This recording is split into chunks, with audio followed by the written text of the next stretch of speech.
Today on Meet Your Body, we're talking all about hypermobility. Here we go. Hi, I'm Jessica Valant, a physical therapist and Pilates teacher, and I want to bring science-based knowledge, empathy, courage, support, love, and hopefully some fun to the journeys we have with our bodies. There is hope and strength in your body, and my goal is to help you find it. It is so great to have you here today. We are going to be talking all about hypermobility, and this is actually a subject I really love to talk about because there are so many pieces and facets and nuances to hypermobility that most people don't know about. And I find that when we start to discuss them and bring these things up, it can really give you more empowerment in your body and how to make the choices that are right to you. I've been digging really deep into hypermobility for the past couple of years, and it has been so eye-opening to me, not only as a physical therapist and a practitioner, but also for myself and my own body. So we're going to dive into hypermobility today. We'll talk about what it is, what symptoms are included with hypermobility, other issues that are involved, and then how to help treat it and manage it in your own life. So first, let's dive into what is hypermobility. What actually happens when we use that word hypermobility? So hypermobility is an overall characteristic of having joints that move more than average. So your joints have a larger range of motion. So you have probably heard it in the past called double jointedness. That is very common. Like even my daughter will come home from school, she's 9, and she'll say, "Mom, can you bring your thumb back to touch your forearm?" And I'll say, "Oh, where did you hear that?" "Oh, some kids at school can do it." So that is kind of that traditional idea of hypermobility, either as a kid or even as an adult. You think of your elbows hyperextending. You think of that, what I just said, where you could bring your thumb back and touch your forearm. And it can be called double jointedness. Oh, she's double jointed. That really is not a term that accurately describes what hypermobility is. So you'll never hear me use that term. Hypermobility is a joint that moves too much. It's moving too much. So it's not actually the muscles, it's the joint itself. And then there's other issues with the connective tissue that can cause more systemic issues throughout the body. But hypermobility itself, like I said, is the overall characteristic of having joints that move more than average. It's typically not only isolated to one joint. So if you have some hypermobility in one single joint, that would be related to something else. Maybe an issue with that joint itself or a previous injury. When someone is hypermobile, when they fall on the spectrum of hypermobility, it is going to affect their entire body. It is something systemic. Again, you might have one joint that does move more, let's say, than the others. So you might have certain joints that are more effective, but it is an overall systemic issue.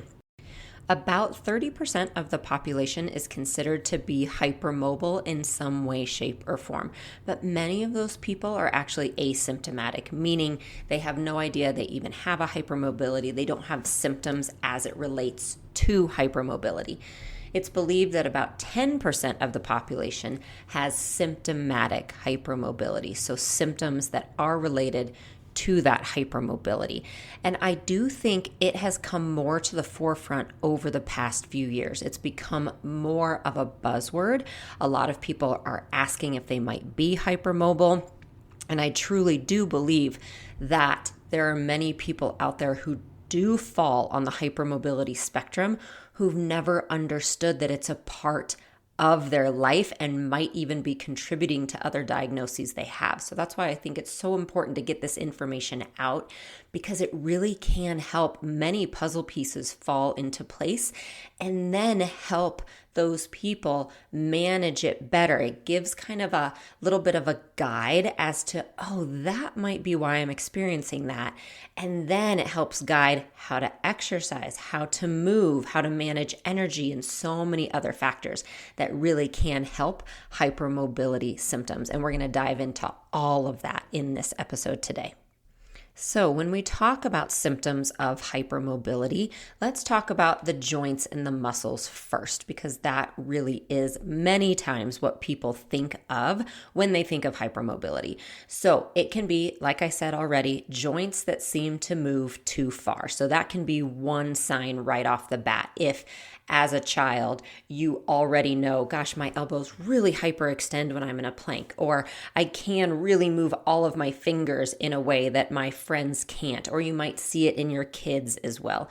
So that can be a sign right off the bat, that increased motion in the joints themselves. Can also be pain in joints and muscles. Hypermobility can cause a good amount of pain in joints and muscles. Clicking in the joints can happen with hypermobility. You can actually also experience stiffness in joints and muscles, which I know might seem counterintuitive to what we've already talked about. But what I can say is many clients I work with hypermobility have a constant complaint of tightness. Like my hamstrings just feel so tight all the time. And no matter what I do, I can never stretch them enough. And what I find happens when the joints move too much, many times the muscles around those joints are going to try to tighten up to protect the joint. If the muscle says, oh gosh, you are moving way too much joint, so I guess I better tighten to protect that range of motion, then you'll experience that chronic tightness. So it can be common to experience chronic tightness and stiffness in joints and muscles, even with a hypermobility present. One other sign and symptom around hypermobility and that muscle and joint pain is you can look to see if it's more common at night. And again, regular injury is just a simple isolated sprain. When it's acute, it can be more painful at night. So keep that in mind. If you have one night of pain, it doesn't necessarily indicate a hypermobility.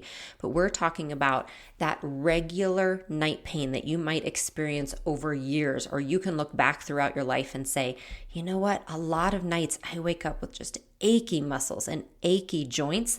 That can be one piece to the symptomatic puzzle of hypermobility. Now, there is an entire category of other symptoms and signs that are related to hypermobility. And these are the ones that tend to surprise people. They're systemic issues that are related to the weakness in the connective tissue that happens with hypermobility. So yes, it happens in the joints that we've talked about, and that's what is most commonly understood and known about hypermobility. But you have connective tissue throughout your entire body. And the hypermobility, when you experience that, when you're on the spectrum of hypermobility, you can experience these other connective tissue symptoms as well. One area that you can feel this is the nervous system and the heart. There's something called POTS, postural orthostatic tachycardia syndrome. And again, this doesn't affect everyone, but it's an important thing to understand. This is where you can experience a lot of dizziness or fainting, especially upon standing. So if you have that low blood pressure, sometimes it can spike suddenly when you stand up, when you've been sitting a while. So POTS is something that can present. You can also have that dizziness or fainting. You can get headaches, and those are all areas around the nervous system and the heart that can be affected by hypermobility. Another thing that you can experience is severe fatigue and tiredness. And this is something I know so many of us experience. I personally experience fatigue. I was working with someone on my hormones who said, do you experience severe fatigue? And I laughed because it was right in the middle of 2020. I had 2 young kids. We were home. I said, yeah, I have a lot of fatigue, but I don't know if it's chronic and a part of my body or just a part of life. So life can bring severe fatigue and tiredness. But also sometimes if you dig a little deeper and realize there's not another reason for it, if you are experiencing a lot of fatigue, not being able to get through your workouts, those kind of things, it can be related to hypermobility. Another big area that can experience symptoms is your digestive system. Many times people with hypermobility will also have IBS, irritable bowel syndrome, or constipation or other digestive issues. Your digestive system is full of connective tissue, so it makes sense that you would have some of these symptoms and issues with hypermobility. Another area is prolapse. So pelvic organ prolapse can be related to hypermobility, incontinence as well, and hernias and headaches. So those are all systemic issues that can be related to the weakness in the connective tissue. And one other area I really want to talk about is the relationship between hypermobility and anxiety. Research has shown us that there is a very clear and strong relationship between hypermobility and anxiety. And I want to talk through that a little bit because it's a really important relationship to understand. And it's going to come into play later on when we talk about lifestyle management techniques and hypermobility. So I want to talk about what a few of these studies have found. One has found that there is a link between joint hypermobility and the emergence of depression and anxiety in adolescence. And there's two pieces to this. One is understanding that the pain that hypermobility can bring can then lead to some depression and some anxiety. And that makes sense if you've ever experienced chronic pain or you've experienced unexplained pain. Both of those things can lead to anxiety and depression. So it does make sense that there would be a link between those two, kind of a causality effect. But also, there's more to it than that. In a 2012 brain imaging study, it was found that individuals with joint hypermobility had a bigger amygdala. That's a part of the brain that is essential to processing emotion, especially fear. And so it's really interesting to understand if those of us with hypermobility do have a change in our brain and have that bigger amygdala, which is the part of the brain that processes fear, we might then experience more anxiety and fear. The same researchers found that joint hypermobility may also be associated with an exaggerated fight or flight reaction. So that is what we think of as the kind of that typical sudden stress reaction, that spike of cortisol. We want that to happen in certain situations. You want a fight or flight response when it's a life altering kind of situation, right? If you're being chased by a bear, you want that fight or flight response. But many people with hypermobility, with anxiety, have a heightened response, meaning it happens in situations that wouldn't necessarily cause a fight or flight reaction. They think the link is that the collagen abnormalities that make joints flexible seem to also affect blood vessels, making those people prone to an accumulation of blood in the legs.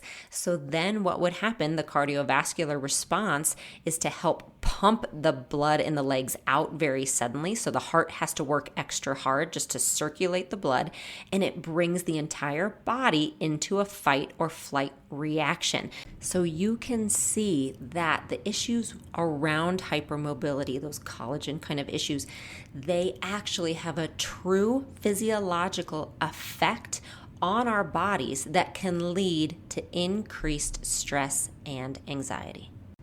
It also has been shown that people with hypermobility have an increased risk for things such as endometriosis, fibromyalgia, restless leg syndrome, asthma, and even severe reactions to shots and vaccines. So I say all of this not at all to cause fear, but instead to give you some knowledge and awareness of what might be happening either in your body or someone that you know or someone that you love. Information and knowledge is power. So finding out these things and starting to kind of see the puzzle pieces in our own bodies only helps to make us a better advocate for ourselves long. So let's talk about the different types of hypermobility. In general, most people fall into the category known as hypermobility spectrum disorder. And that's exactly what it is. It is a spectrum that can range all the way from no symptoms to very severe symptoms. And that is categorized just very generally as hypermobility. Then the most common type of hypermobility outside of that is called Ehlers-Danlos syndrome, so EDS. That is going to be the very severe end of the spectrum, and it does have very specific criteria in order to diagnose EDS. So I just want you, and again, those around you, to understand that hypermobility is a spectrum, and most people won't necessarily be the most severe.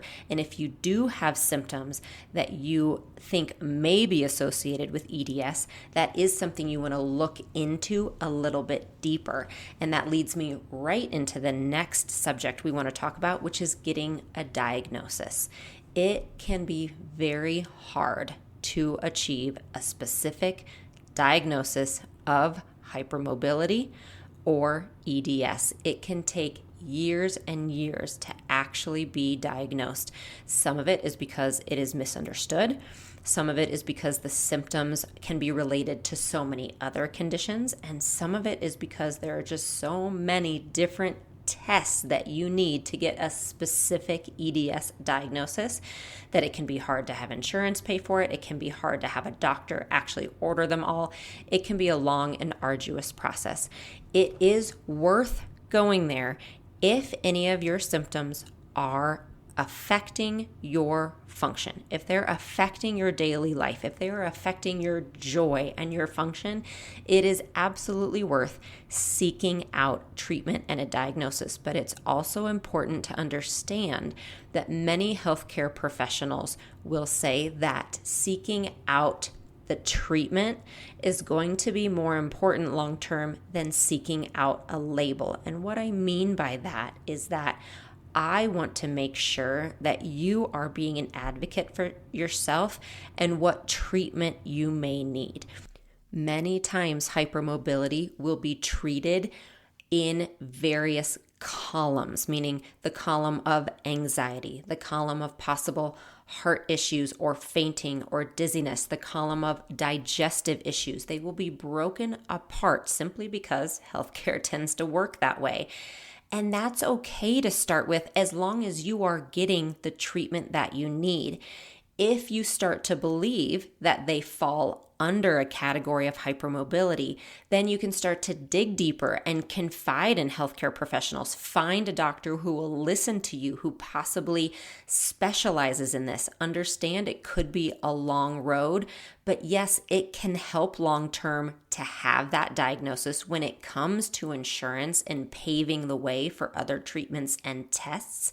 It can help, but I want you to understand it can take time, and you might have to take it piece by piece. But just remember to be an advocate for yourself. Find people in your arena, on your team, even if it means a few different people, even if it means starting with a physical therapist or another trusted healthcare professional.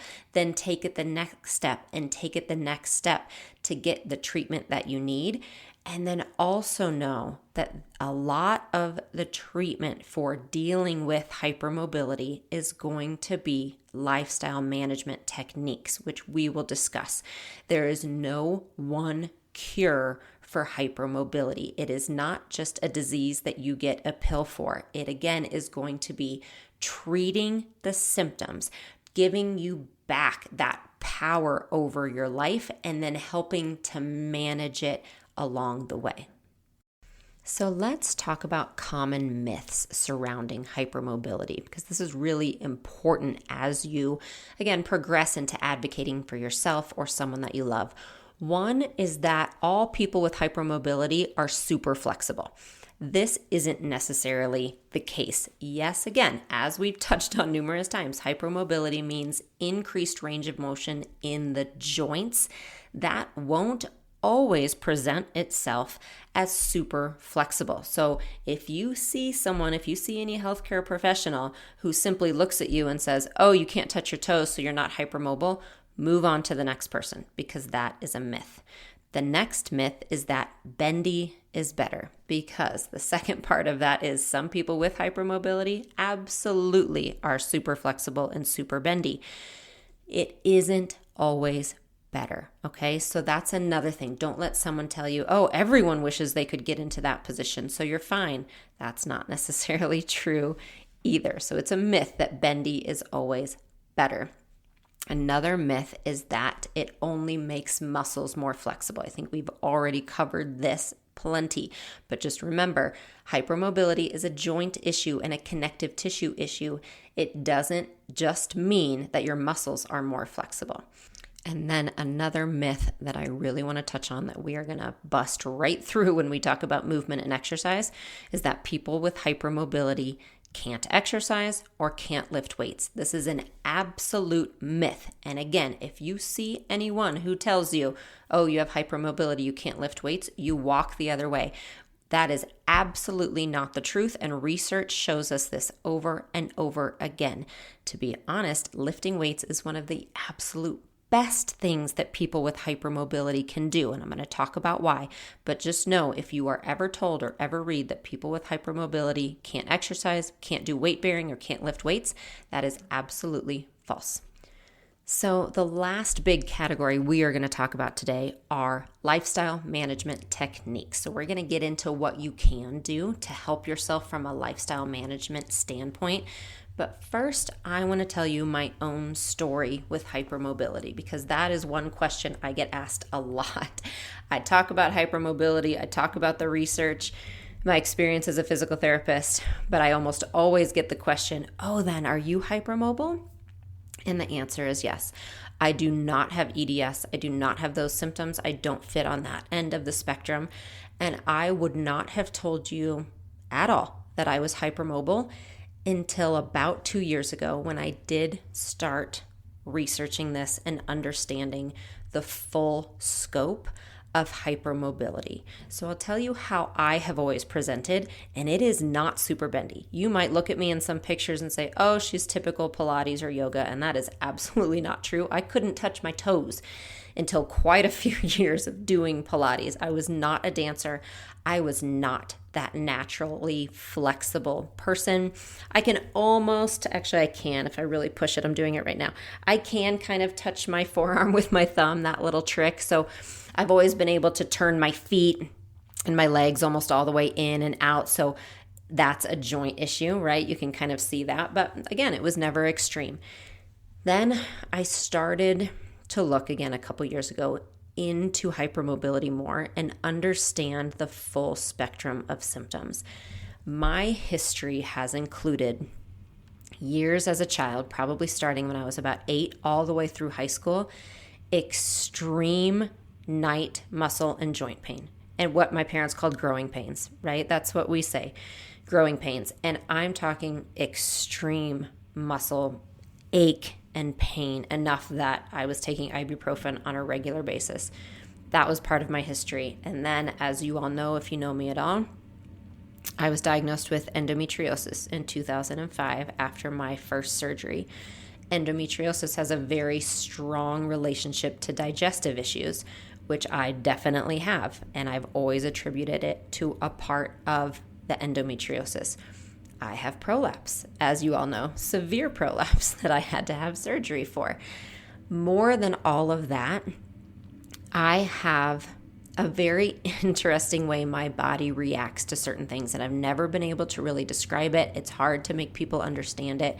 Only I know. If I go too hard on any single workout, I can be in muscle soreness for days. It can also set off an endometriosis flare. I am very, very overreactive to any kind of shot and vaccine. I've always had those kind of severe reactions to it. I continue to get achiness and pain in my muscles at night here and there. That's hard for me to explain and attribute to something. I have very, very low blood pressure, so that every time I stand up after I've been sitting for a while, I have to be really careful or I will fall on the floor, which still happens to this day. Just the other day, I stood up very suddenly and I went to lift something and my vision went black and I dropped it on my toe. So I have to be careful.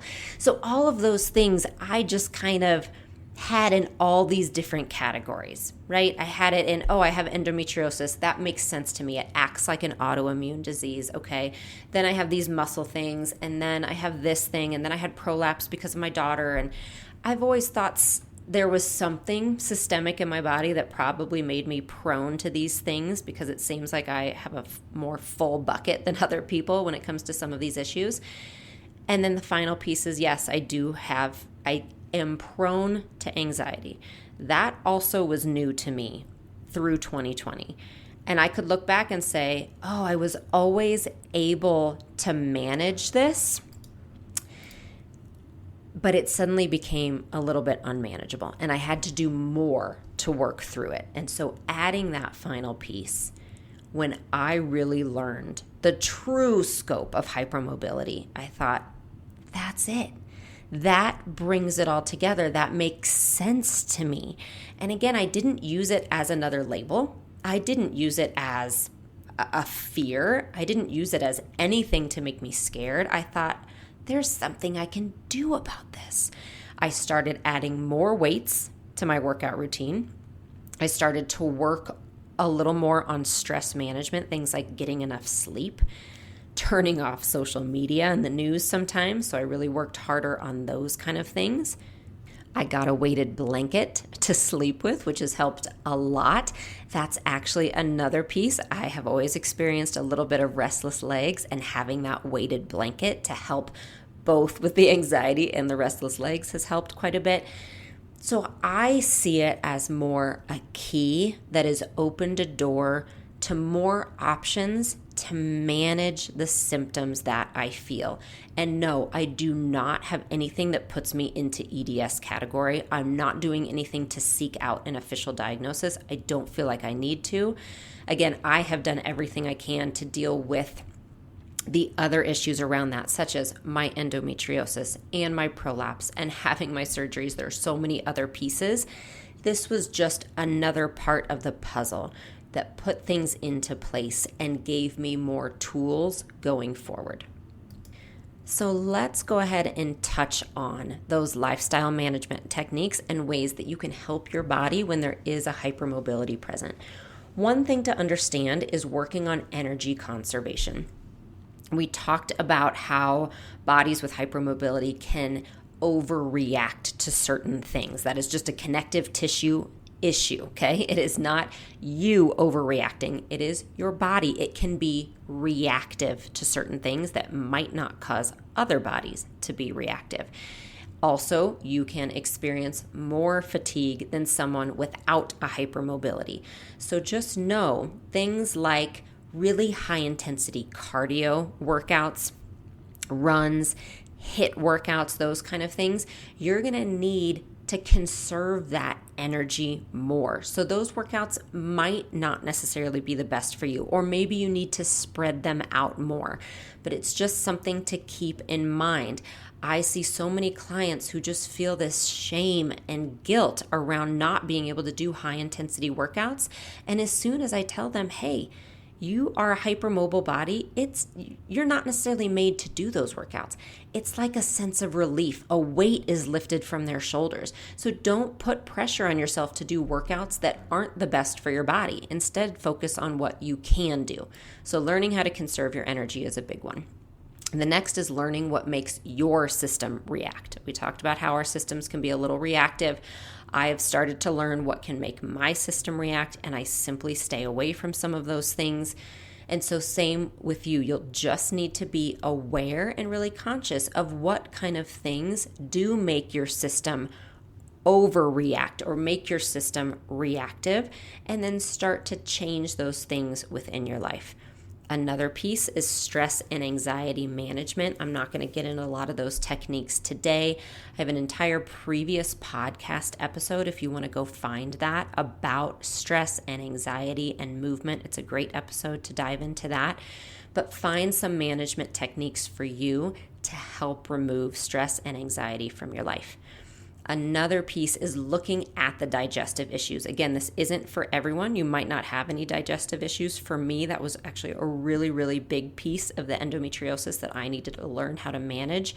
And for me personally, it's not for everyone, but for me, going onto a gluten-free diet was key to keeping my body out of a flare. It helps me personally in my digestive issues to be almost exclusively gluten-free. So you can experiment a little bit, but just know that might be another piece, right? Just another part of your lifestyle and how to really address some of the symptoms that you might be feeling. And finally, let's talk about exercise and movement. As I said, I'm going to scream it from the mountaintops. If you are hypermobile, you can still exercise. It's actually vital and important that you continue to move, but we need to do it in a safe way. So there are very few times that I tell people to avoid an entire workout category. I want people to do what they love and what they enjoy doing. I am going to say, though, with hypermobility, it is best if you can avoid exercise modalities that take you into an extreme range of motion. This includes many times yoga. And I'll give myself as an example. When I first started yoga, I could not stand it. I didn't get it. I didn't feel good at all. And I didn't know why. Now I do. It didn't feel good at all. I didn't like back bends. I mean, there was nothing I liked about it. Then I took years getting into a Pilates routine and lifting some weights. I then went back to yoga and I loved it and I continue to love it and I feel safe doing it, but I only feel safe doing it because of the strengthening work I do the rest of the week. If I don't do that and I just try to jump into a severe yoga class with lots of stretching and no prep work, my body will freak out. It's the best way I can put it. So I want you to keep that in mind because people with hypermobility tend to really like yoga because we're good at it. We are bendy many times, right? We can get into those poses. But without the strength we need and putting ourselves in those big ranges of motions, you're actually going to put yourself into a flare. So it's just something to please keep in mind.